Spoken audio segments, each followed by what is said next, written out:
get ready, get ready. nijaay jox ma dépense damay dem marché.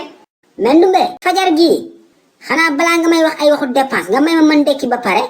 nijaay marché bu naajee dafa fekk jën bu baax de. Ndumbe man yoruma de mais ma génn lijjanti ji. waa nijaay foo jëm yow daal nii rek. dëkk bi dëgër na kenn mënu fee lijjanti dara.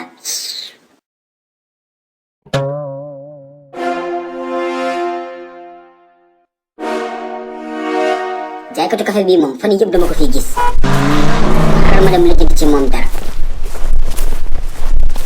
my boy na nga def. waa ça va alhamdulilah. boy yow da nga am autorisation jaay fii café. góor gi kon jaay café kase dama si soxla autorisation. mais bien sûr da nga war a fay am autorisation dem nga mairie. non non kon mairie laa war a fayee. mais bien sûr my boy wala chef de quartier rek chef de quartier sax moo gën a jege. est-ce que mun naa xam fay bi ñaata la. boy c'est 15 000 francs par mois ñetti junni rek la de journée téeméer la. xaaral ma fay ko benn yoon. fan mooy kër chef de quartier.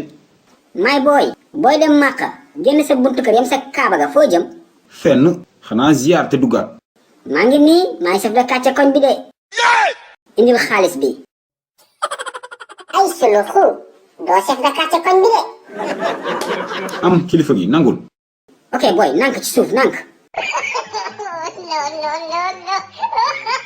ok merci beaucoup my boy. jaayal ba sa xol sedd enjoy. laji suluxu. waa kii du xaali. xaali mon ami laji suluxu. manam la. waaye maa la raw xaali. viens me serrer dans mes bras. kay akolaat ma.